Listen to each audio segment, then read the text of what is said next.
नमस्कार दोस्तों, स्वागत है आपका आज के मुख्य समाचारों में। जी हां दोस्तों, आपको यहां पर देखने को मिलेंगी सुबह से लेकर शाम तक की तमाम बड़ी खबरें मुख्य समाचार ब्रेकिंग न्यूज़ अपडेट्स के रूप में। तो दोस्तों, आप सभी लोगों से रिक्वेस्ट है इस वीडियो को ज़्यादा से ज़्यादा लाइक और शेयर करें। तो दोस्तों, सीधे चलते हैं आज की पहली बड़ी खबर की ओर। पाकिस्तानी प्रधानमंत्री शहबाज शरीफ ने दिया प्रधानमंत्री मोदी के पत्र का जवाब, शांति और सहयोग पर दिया जोर।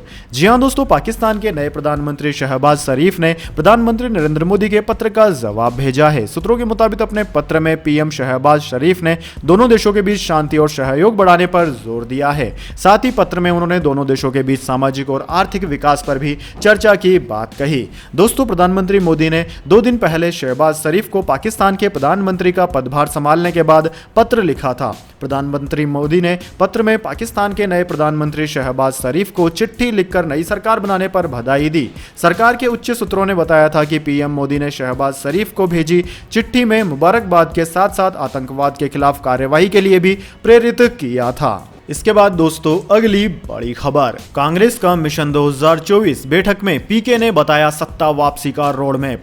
जी हां दोस्तों, जाने माने चुनावी रणनीतिकार प्रशांत किशोर ने कांग्रेस अध्यक्ष सोनिया गांधी के आवास पर शनिवार को हुई पार्टी के वरिष्ठ नेताओं की बैठक में अगले लोकसभा चुनाव की रणनीति का खाका पेश किया। पार्टी उनकी ओर से पेश की गई योजना पर विचार करने के लिए नेताओं का एक छोटा समूह बनाएगी, जो 1 सप्ताह के भीतर सोनिया गांधी को अपनी रिपोर्ट सौंपेगा। दोस्तों, कांग्रेस नेताओं के साथ प्रशांत किशोर की बैठक के बाद पार्टी के संगठन महासचिव केसी वेणुगोपाल ने संवाददाताओं से कहा कि प्रशांत किशोर ने कांग्रेस अध्यक्ष को 2024 के लोकसभा चुनाव की रणनीति को लेकर विस्तृत राय मांगी है, जो उन्होंने सामने रखी। उस पर पार्टी का एक समूह विचार करेगा और 1 सप्ताह के भीतर कांग्रेस अध्यक्ष को अपनी रिपोर्ट सौंपेगा। इसके बाद इस पर अंतिम फैसला होगा। दोस्तों, बैठक में कांग्रेस के पूर्व अध्यक्ष राहुल गांधी, महासचिव प्रियंका गांधी वाड्रा, केसी वेणुगोपाल, वरिष्ठ नेता अंबिका सोनी, मल्लिकार्जुन खड़गे और कुछ अन्य नेता शामिल हुए। इसके बाद दोस्तों, अगली बड़ी खबर, उपचुनाव के नतीजे, बिहार में आरजेडी, महाराष्ट्र छत्तीसगढ़ में कांग्रेस और बंगाल में टीएमसी की बड़ी जीत, भाजपा रही खाली हाथ। जी हां दोस्तों, देश की 1 लोकसभा और 4 विधानसभा सीटों पर हुए उपचुनाव के रिजल्ट आ गए हैं। बंगाल की आसनसोल लोकसभा सीट पर टीएमसी के शत्रुघ्न सिन्हा, जबकि बालीगंज विधानसभा सीट पर टीएमसी के ही बाबुल सुप्रियो ने बड़ी जीत हासिल की। उधर बिहार के बोचहा विधानसभा सीट पर राजद के अमर पासवान विजय रहे। दोस्तों, महाराष्ट्र के कोल्हापुर नॉर्थ सीट पर कांग्रेस उम्मीदवार जयश्री यादव ने बीजेपी के सत्यजीत कदम को करीब 19,000 वोटों से करारी शिकस्त दी। छत्तीसगढ़ की खैरागढ़ विधानसभा सीट पर भी कांग्रेस की यशोदा वर्मा 20,167 वोटों से जीत गई। भाजपा सारे चुनाव में खाली हाथ रही है। इसके बाद दोस्तों, अगली बड़ी खबर, सीबीआई की विशेष अदालत ने अनिल देशमुख, सचिन वाजे की न्यायिक हिरासत बढ़ाई। जी हां दोस्तों, सीबीआई की विशेष अदालत ने भ्रष्टाचार के एक मामले में महाराष्ट्र के पूर्व मंत्री अनिल देशमुख, निलंबित पुलिस अधिकारी सचिन वाजे, कुंदन शिंदे और संजीव पलांडे को न्यायिक हिरासत में भेज दिया है। सीबीआई ने भ्रष्टाचार के एक मामले में महाराष्ट्र के पूर्व मंत्री अनिल देशमुख की 3 दिन की और निलंबित पुलिसकर्मी सचिन वाजे, कुंदन शिंदे और राजीव मलांडे की न्यायिक हिरासत मांगी थी। विशेष अदालत ने इससे पहले जांच की प्रगति और आरोपियों के खिलाफ आरोपों की प्रकृति का हवाला देते हुए भ्रष्टाचार के इस मामले में महाराष्ट्र के पूर्व गृह मंत्री अनिल देशमुख, बर्खास्त पुलिस अधिकारी सचिन वाजे और 2 अन्य आरोपियों की सीबीआई हिरासत 16 अप्रैल तक बढ़ाई थी। इसके बाद दोस्तों, अगली बड़ी खबर, कम्युनल वायलेंस, सांप्रदायिक हिंसा पर विपक्ष का साझा बयान आया, दोषियों को सजा की गई मांग। जी हां दोस्तों, देश में सांप्रदायिक हिंसाओं की घटनाओं के मामले में कठोर एक्शन की मांग के साथ तमाम विपक्षी नेता एक साथ नजर आए। इसमें सोनिया गांधी, शरद पवार, ममता बनर्जी, एम.के. स्टालिन, हेमंत सोरेन, तेजस्वी यादव और अन्य विपक्षी नेता शामिल हैं। दोस्तों, इन विपक्षी नेताओं ने लोगों से शांति और सद्भाव बनाए रखने और सांप्रदायिक हिंसा के अपराधियों को कड़ी सजा देने की संयुक्त अपील जारी की। संयुक्त विपक्ष की ओर से जारी बयान में कहा गया कि जिस तरह से हमारे समाज का ध्रुवीकरण करने के लिए सत्तारूढ़ प्रतिष्ठान के वर्गों द्वारा जानबूझकर भोजन, पोशाक, आस्था, त्योहारों और भाषा से संबंधित मुद्दों का इस्तेमाल किया जा रहा है, उससे हम बेहद दुखी हैं। साझा बयान में कहा गया कि हम उन लोगों द्वारा देश में अभद्र भाषा की बढ़ती घटनाओं से बेहद चिंतित हैं, जिन्हें आधिकारिक संरक्षण प्राप्त है और जिनके खिलाफ कोई सार्थक और बड़ी कार्यवाही नहीं की जा रही है। बयान में यह भी कहा गया कि हमारे प्रधानमंत्री की चुप्पी पर हम हैरान हैं, जो कट्टरता फैलाने वालों के शब्दों और कार्यों के खिलाफ बोलने में विफल रहे हैं, जो अपने शब्दों और कार्यों से हमारे समाज को उकसाते और भड़काते हैं। यह चुप्पी एक तथ्य का वाकपट्टू प्रमाण है कि इस तरह की निजी सशस्त्र भीड़ आधिकारिक संरक्षण की विलासिता का आनंद लेती है। इसके बाद दोस्तों अगली बड़ी खबर, सरकार के खिलाफ साथी क्रिकेटर ने की भूख हड़ताल तो प्रोटेस्ट में पहुंच गए जयसूर्या, भारत के लिए कही बड़ी बात। जी हां दोस्तों, अपने खेल से दुनिया भर में श्रीलंका का डंका बजाने वाले विश्व कप विजेता क्रिकेटर भी बदहाल देश के समर्थन में सड़कों पर हैं। राजधानी कोलंबो के पोश इलाके गोल्फ फेस ग्रीन में प्रदर्शनकारियों के बीच पहुंचे पूर्व क्रिकेटर दमिका प्रसाद ने जहां 24 घंटे उपवास रखा तो उनको समर्थन देने के लिए सनत जयसूर्या भी पहुंच गए। दोस्तों आपकी जानकारी के लिए बता दें, श्रीलंका फिलहाल आर्थिक संकट से जूझ रहा है।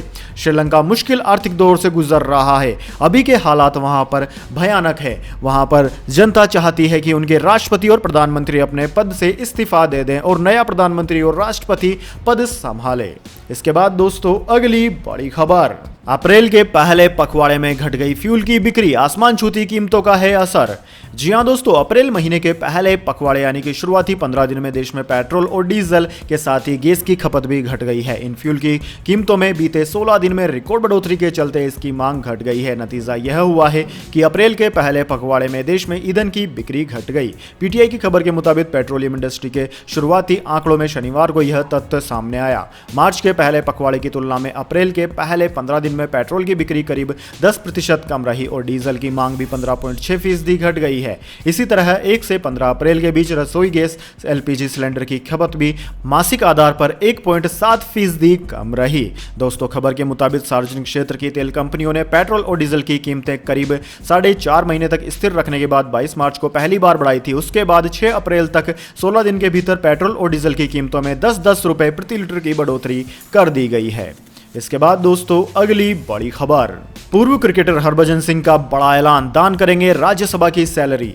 जी हां दोस्तों, पूर्व क्रिकेटर और वर्तमान में आम आदमी पार्टी से राज्यसभा सांसद हरभजन सिंह ने नेक पहल की है। उन्होंने ऐलान किया है कि वह अपनी राज्यसभा सदस्य के तौर पर मिलने वाली सैलरी को किसानों की बेटियों के लिए दान करेंगे। इसको लेकर हरभजन सिंह ने ट्वीट करते हुए लिखा कि वह अपनी सैलरी शिक्षा और किसानों की बेटियों के कल्याण के लिए दान करेंगे। उन्होंने लिखा कि राज्यसभा सदस्य के रूप में मैं किसानों की बेटियों की शिक्षा और कल्याण के लिए अपनी सैलरी का योगदान देना चाहता हूं। मैं अपने राष्ट्र की बेहतरी में योगदान करने के लिए राजनीति में शामिल हुआ हूं और वह सब कुछ करूंगा जो मैं कर सकता हूं। इसके बाद दोस्तों अगली बड़ी खबर, KGF 2 की सुनामी, 2 दिन में वर्ल्ड वाइड कमाए 304 करोड़, हिंदी वर्जन में 2 दिन में 100 करोड़ कमाने वाली पहली फिल्म बनी।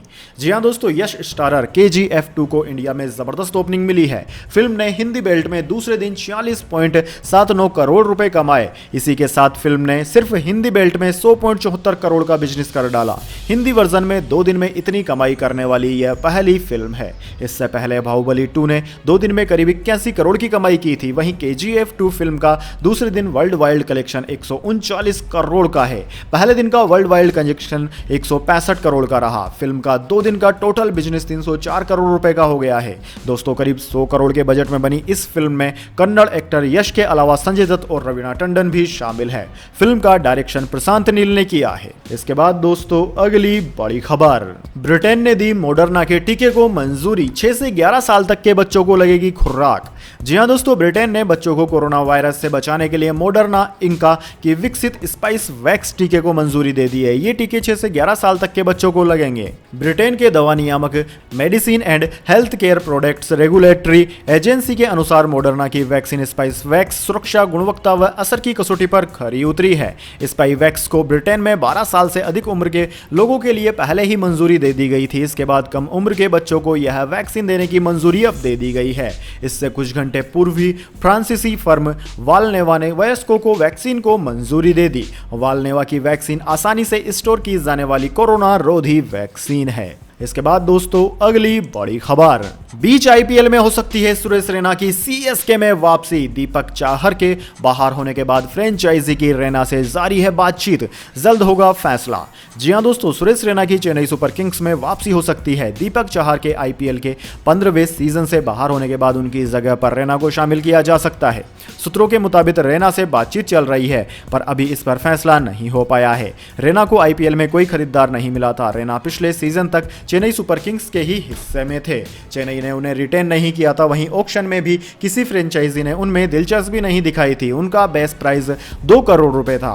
दोस्तों, चेन्नई सुपर किंग्स के सूत्रों के मुताबिक आईपीएल की कमेंट्री कर रहे सुरेश रैना को सीएसके फिर से अपने साथ जोड़ सकती है। दरअसल अंबाती रायडू का प्रदर्शन इस सीजन में अच्छा नहीं रहा। रायडू अब तक खेले गए 5 मैचों में 20 की औसत से 82 रन बना पाए हैं। चेन्नई को 5 में से अब तक केवल एक ही मैच में जीत नसीब हुई है। इसके बाद दोस्तों अगली बड़ी खबर, श्रीलंका में नए साल में जश्न के बजाय हुए विरोध प्रदर्शन, लगे गो गोटा गो के नारे। जी हां दोस्तों, श्रीलंका के निवासियों ने गुरुवार को राष्ट्रपति कार्यालय के बाहर अपने पारंपरिक नववर्ष का जश्न मनाते हुए एक दूसरे के साथ दूध, चावल और केक शेयर किया। प्रदर्शनकारी देश में अब तक के सबसे खराब आर्थिक संकट को लेकर राष्ट्रपति के इस्तीफे की मांग करते हुए छठे दिन भी यहां डेरा डाले हुए हैं। दोस्तों, इस दौरान गृह युद्ध के समय विकलांग हुए सैनिकों ने चूल्हा जलाया। बौद्ध भिक्षुओं ने धार्मिक मंत्रोच्चार किया। कुछ प्रदर्शनकारियों ने लोगों के संघर्ष की जीत हो के नारे लगाते हुए फटाके भी फोड़े। राष्ट्रपति गोटाबाया राजपक्षे के कार्यालय के प्रवेश द्वार पर विरोध प्रदर्शन कर रहे लोग उन्हें देश की आर्थिक स्थिति के लिए जिम्मेदार ठहरा रहे हैं। साथ ही भ्रष्टाचार और कुशासन का आरोप लगाते हुए उनके शक्तिशाली परिवार से सत्ता छोड़ने का भी आह्वान कर रहे हैं। दोस्तों, अपने पति और 2 बच्चों के साथ विरोध प्रदर्शन में शामिल हुई प्रदर्शनकारी दिलानी निरंजला ने कहा कि आम दिनों में हमारे बच्चे नए साल का जश्न मनाने के लिए अपने दादा दादी के पास जाते हैं, लेकिन आज हम उन्हें देश की वास्तविक स्थिति दिखाने के लिए यहां लाए हैं। इसके बाद दोस्तों अगली बड़ी खबर, पाकिस्तान की समाज सेवी बिल्किस बानो ईदी का हुआ निधन, भारतीय दूतावास ने जताया शोक। जी हां दोस्तों, पाकिस्तान में भारतीय दूतावास ने शनिवार को सामाजिक कार्यकर्ता बिल्किस बानो ईदी के निधन पर शोक जताया। दोस्तों, आपकी जानकारी के लिए बता दें, सामाजिक कार्यकर्ता दिवंगत अब्दुल सत्तार ईदी की पत्नी बिल्किस का शुक्रवार को कराची के एक प्राइवेट अस्पताल में निधन हो गया। वह 74 वर्ष की थी। भारतीय दूतावास ने ट्वीट करते हुए बिल्किस बानो ईदी के निधन पर शोक जताया। साथ ही कहा कि ईदी फाउंडेशन की मानवीय सहायता की सीमाओं के पार भी सराहना की जाती है। दोस्तों, आपकी जानकारी के लिए बता दें कि पाकिस्तान में इसी फाउंडेशन ने भारत की बचपन से ही मूक बधिर गीता की देखरेख की थी। साल 2000 के आसपास वो गलती से समझौता एक्सप्रेस पर चढ़कर पाकिस्तान पहुंच गई थी।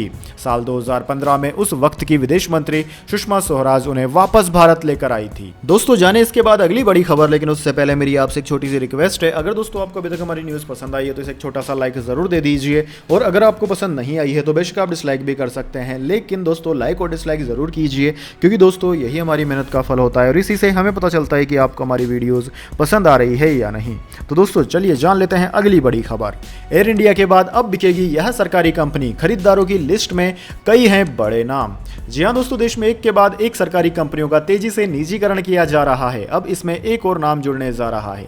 एयर इंडिया के बाद केंद्र की मोदी सरकार एक और सरकारी कंपनी को बेचने की तैयारी कर रही है। HLL लाइफ केयर की कमान अब प्राइवेट हाथों में सौंपी जा रही है। इसके लिए सरकार को बोली भी मिलने लगी है। दरअसल HLL लाइफ केयर लिमिटेड में सरकार अपनी पूरी हिस्सेदारी बेच रही है, यानी कि अब यह कंपनी भी निजी हाथों में चली जाएगी। लाइव मिनट में छवि खबर के मुताबिक इस कंपनी के खरीदारों की बोली आना भी शुरू हो गई है। भारतीय कंपनी समूह अडानी ग्रुप और पीरामल हेल्थ केयर सार्वजनिक क्षेत्र की दवा company HLL life care limited को खरीदने के लिए दौड़ में सबसे आगे चल रहे हैं। इसके बाद दोस्तों अगली बड़ी खबर, गिरिराज सिंह का निशाना, कहा छत पर पत्थर जमा करना सहयोग नहीं प्रयोग है। जी हां दोस्तों, केंद्रीय पंचायत राज मंत्री गिरिराज सिंह ने राजस्थान के करौली शहर में हालिया हिंसा और आगजनी की निंदा करते हुए कहा कि इस तरह की घटनाओं की स्क्रिप्ट पटकथा कहीं और लिखी जा रही है। जयपुर के आधिकारिक दौर पर आए गिरिराज सिंह ने कहा कि रामनवमी पर जो घटनाएं घटी वे दुखद है और सामाजिक समरसत्ता को तोड़ने वाली है। इसकी स्क्रिप्ट कहीं और लिखी जा रही है। चाहे PFI यानी कि पॉपुलर फ्रंट ऑफ इंडिया लिखे, चाहे Simi student Islamic movement of India लिखे।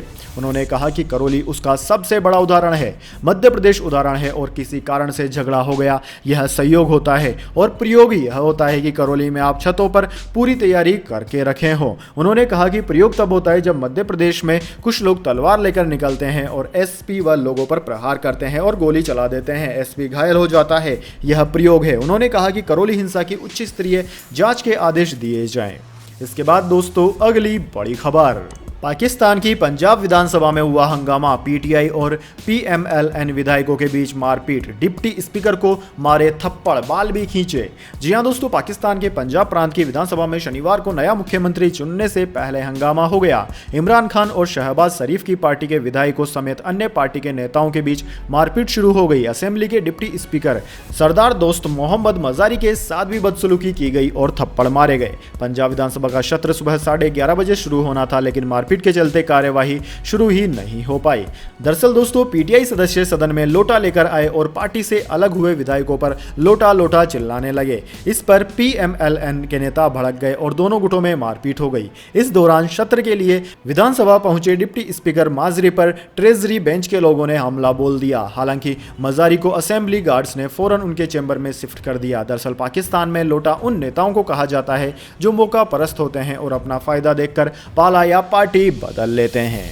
इसके बाद दोस्तों अगली बड़ी खबर, 4 वजहों से नींबू की कीमतों ने तोड़ा रिकॉर्ड, 400 रुपए किलो तक पहुंच गए हैं दाम। जी हां दोस्तों, पिछले कुछ दिनों में नींबू की कीमतों ने सारे रिकॉर्ड तोड़ डाले हैं। आमतौर पर 50 से 60 रुपए किलो में बिकने वाला नींबू अब 300 से 400 रुपए प्रति किलो पर पहुंच गया है। आमतौर पर 2 से 3 रुपए में बिकने वाला एक नींबू अब 10 से 15 रुपए में बिक रहा है। गर्मी के दिनों में जब नींबू की जरूरत सबसे ज्यादा होती है तो रिकॉर्ड तोड़ कीमतों की वजह से नींबू आम आदमी की पहुंच से दूर हो जाते हैं। दोस्तों आपकी जानकारी के लिए बता दें, पिछले 15 दिन से देश में नींबू की कीमत में तेजी से उछाल आया। देश के ज्यादातर शहरों में 250 से 400 रुपए प्रति किलो तक नींबू बिक रहा है। अब इसके पीछे भी एक कारण है। दरअसल दोस्तों, आंध्र प्रदेश देश में सबसे ज्यादा नींबू उत्पादक है। यहाँ 45,000 हेक्टेयर के क्षेत्र में नींबू उगाया जाता है, लेकिन इस बार नींबू की फसल थोड़ी कमजोर रही है। इसके अलावा मौसम की वजह से नींबू के लगातार 2 सीजन हस्त बहार रहे हैं। इसके बाद आने वाले अंबे बहार फेल हो गए, इससे नींबू का उत्पादन गिर गया। इसी वजह से नींबू की कमी आ गई मार्केट में और नींबू की कीमतें लगातार बढ़ती जा रही है। इसके बाद दोस्तों अगली बड़ी खबर, केरल में तलवार से हमला कर आरएसएस कार्यकर्ता की हत्या, बीजेपी भड़की। जी हां दोस्तों, केरल के पलक्कड़ में शनिवार दोपहर एक गिरोह ने राष्ट्रीय स्वयंसेवक संघ यानी कि आरएसएस के एक कार्यकर्ता की हत्या कर दी। पुलिस ने यह जानकारी दी। 45 वर्षीय श्रीनिवासन पर हमलावरों के एक समूह ने पलक्कड़ शहर में दिन दहाड़े तलवार से हमला कर दिया। दोस्तों बताया जा रहा है कि आरोपी मोटरसाइकिल से मौके पर पहुंचे। श्रीनिवासन के शरीर पर 20 से भी ज्यादा जख्म पाए गए। श्रीनिवासन उस समय अपने मोहल्ले की एक दुकान के बाहर खड़े थे जब ये हमला हुआ। उन्हें अस्पताल ले जाया गया, जहां कुछ देर संघर्ष के बाद उनकी मौत हो गई। दोस्तों हमले पर प्रतिक्रिया देते हुए भारतीय जनता पार्टी यानी बीजेपी ने आरोप लगाया है कि श्रीनिवासन की हत्या के पीछे पीएफआई की राजनीतिक शाखा social democratic party of India है। इसके बाद दोस्तों अगली बड़ी खबर, मुंबई की लगातार छठी हार, लखनऊ ने 18 रनों से जीता मुकाबला। जी हां दोस्तों, मुंबई लगातार अपना छठा मुकाबला हार चुकी है। दोस्तों मुंबई की आज भिड़त लखनऊ सुपर जायंट्स के साथ थी। लखनऊ सुपर जायंट्स ने जहां 199 रन बनाए, वहीं मुंबई की पूरी टीम 20 ओवर में मात्र 181 रन ही बना पाई। इस वजह से वह लगातार अपना छठवां मुकाबला हार गए हैं और अब मुंबई के बहुत कम चांस बचे हैं कि वह प्लेऑफ में पहुंच पाए। यानी कि मुंबई की अब आईपीएल 2022 की खिताबी भिड़त खत्म हो गई है। इसके बाद दोस्तों अगली बड़ी खबर, राज ठाकरे के हनुमान चालीसा पाठ के जवाब में शिवसेना की महाआरती। जी हां दोस्तों, महाराष्ट्र में हनुमान चालीसा के मुद्दे पर सियासी पारा गरमाया हुआ है। ऐसे में पुणे के मारुति नंदन मंदिर में मन से प्रमुख राज ठाकरे ने हनुमान जी की आरती की। दोस्तों आपकी जानकारी के लिए बता दें, पूरे देश में आज हनुमान जयंती का पर्व बड़ी धूमधाम से मनाया जा रहा है। साथ ही इस वक्त मुंबई में शिवसेना की ओर से भी महाआरती की गई। मुंबई में आदित्य ठाकरे ने यह महाआरती की है। कहा जा रहा है कि उनका यह कदम राज ठाकरे के जवाब में उठाया गया है। दोस्तों आपकी जानकारी के लिए बता दें, महाराष्ट्र नवनिर्माण सेना ने मस्जिदों के लाउड स्पीकर हटाने के लिए महाराष्ट्र सरकार को 3 मई तक का अल्टीमेटम दिया है। अगर सरकार ऐसा नहीं करती है तो मनसे के कार्यकर्ता हर मस्जिद के बाहर लाउड स्पीकर लगाकर हनुमान चालीसा का पाठ करेंगे। इसके बाद दोस्तों अगली बड़ी खबर, संजय रावत का इशारों इशारों में राज ठाकरे पर निशाना, कहा महाराष्ट्र में नए हिंदू ओवैसी बने हैं। जी हां दोस्तों, महाराष्ट्र नवनिर्माण सेना प्रमुख राज ठाकरे के लाउड स्पीकर वाले बयान के बाद यहां की राजनीति में हलचल मची हुई है। नेताओं की बयानबाजी भी जारी है। इसी बीच शिवसेना पार्टी के नेता संजय रावत ने इशारों इशारों में राज ठाकरे पर निशाना साधा है। उन्होंने राज ठाकरे का नाम नहीं लेते हुए तंज कसा कि अब महाराष्ट्र में ये नए हिंदू ओवैसी बने हैं। रावत ने कहा कि बीजेपी ने यूपी में ओवैसी का जैसे इस्तेमाल किया है वैसा ही प्लान अब बीजेपी महाराष्ट्र में भी आजमाना चाहती है, लेकिन हमें कोई टेंशन नहीं है। पब्लिक सब जानती है, सह लेती है, जवाब देती है। जानकारी के मुताबिक एक मीडिया संस्थान से बात करते हुए शिवसेना के सीनियर नेता संजय रावत ने मन से चीफ राज ठाकरे को ओवैसी बता दिया। संजय रावत के इस बयान के बाद शनिवार सुबह मनसे के कार्यकर्ता सामना अखबार के ऑफिस के बाहर पहुंचे और राज ठाकरे की तस्वीर वाला एक पोस्टर लगा दिया। तो दोस्तों, यह थी आज की बड़ी खबरें। इसके बाद दोस्तों बारी आती है आज के माइंड क्विज क्वेश्चन की। जी हां दोस्तों, एक आसान से सवाल का जवाब देकर आप जीत सकते हैं एक अमेजिंग सरप्राइज गिफ्ट हमारे यूट्यूब चैनल की ओर से। तो दोस्तों, आज का सवाल आपकी स्क्रीन पर आ चुका है। आईपीएल के इतिहास में सबसे ज्यादा बार आईपीएल की ट्रॉफी कौन सी टीम ने जीती है? जी हां दोस्तों, अगर आप जानते हैं सवाल का जवाब तो जल्दी से कमेंट बॉक्स में लिख दीजिए। अगर दोस्तों आपका जवाब होता है एकदम सही और आप चले जाते हैं लकी विजेता के रूप में, तो आपको मिल सकता है एक अमेजिंग सरप्राइज गिफ्ट हमारे यूट्यूब चैनल की ओर से। तो दोस्तों जल्दी से अपना उत्तर कमेंट बॉक्स में लिख दीजिए, वीडियो को लाइक कर लीजिए और चैनल को सब्सक्राइब करके बेल आइकन भी दबा लीजिए। धन्यवाद। वंदे मातरम। जय हिंद, जय भारत।